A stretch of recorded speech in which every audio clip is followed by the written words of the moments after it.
ঢাকার ব্যস্ত রাস্তায় কোলাহলের মধ্যে হঠাৎ এক গলি, আর সেখানেই প্রতিদিন দুপুরে ভিড় জমে একটি ছোট্ট খাবারের দোকানকে কেন্দ্র করে। নাম মামা হোটেল। রাজধানীর গাউসুল আজম মার্কেটে অবস্থিত এই হোটেলের শুরু বহু আগে। মালিক কসিমউদ্দিন স্বাধীনতার পর সার্জেন্ট জহুরুল হক হলের সামনে খিচুড়ি বিক্রি দিয়ে যাত্রা শুরু করেন।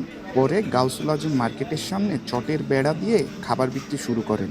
সেখান থেকেই জন্ম নেয় মামা হোটেল। এখানে সস্তায় পেট ভরে খাওয়া যায়, বিশেষ করে ভর্তা আর সবজির জন্য নেওয়া হয় না আলাদা দাম। আমার ওরকমভাবে আসা হয় না, বাট মামা হোটেলের সম্পর্কে আমি এর আগে জানতে পেরেছি এবং এর আগে অনেকবার আসা হয়েছে। তো বিশেষ করে ওদের যে পেঁয়াজের ভর্তাটা, এটার জন্য আসা হয়।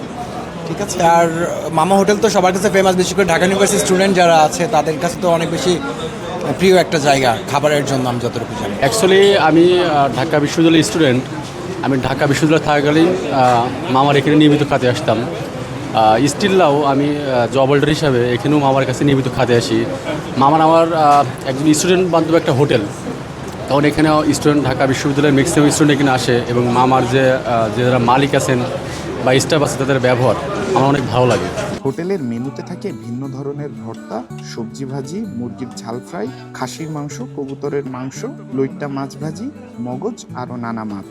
তবে পেঁয়াজ ভর্তার স্বাদে মুগ্ধ হয়ে অনেকে ফিরে আসেন বারবার। দীর্ঘদিন ধরে এখানে কাজ করছেন মোহাম্মদ হাসান। তিনি জানান, নিয়মিত ক্রেতাদের সঙ্গে তৈরি হয়েছে এক ধরনের আত্মিক সম্পর্ক। 5 বছর যাবত আছি এখানে, খুব ভালোই আছি, ভালো লাগে এবং মহাজন আমাদের সাথে খুব ক্লোজ, তাদের সাথে চলে ফিরে আমাদের খুব ভালো লাগে। গরুর মাংস 180, কোয়েল পাখি 160, ছোট মাছ 140, মুরগি 120, রুই মাছের ডিম 130, বল মাছ আছে 170, খাসি আছে 180, হাঁসের মাংস আছে 180। আমরা আসলে স্টুডেন্ট বান্ধব। মামা হোটেলের ইতিহাস, সংগ্রাম আর জনপ্রিয়তা নিয়ে কথা বলেন কসিমউদ্দিনের বড় ছেলে আসলামউদ্দিন রাজু। শিক্ষার্থী, চাকুরিজীবী ও দিনমজুরের জন্য মামা হোটেল মানে হলো কম দামে মানসম্মত খাবার। একটি প্লেট ভাত, ডাল, ভাজি, ডিম বা মাছ সবকিছুই পাওয়া যায় অত্যন্ত অল্প দামে। স্বাদ, পরিবেশ আর আতিথেয়তায় এখানে যেন মায়ের হাতের রান্নার ছোঁয়া পাওয়া যায়। অনেক সময় টাকা কম থাকলেও মামা কাউকে খালি হাতে ফিরিয়ে দেন না। সেই মানবিকতার জন্যই হয়তো এই হোটেল হয়ে উঠেছে ঢাকার একটি গল্প। অল্প টাকায় শুধু পেট নয়, মনও ভরে যায় মামা হোটেলে।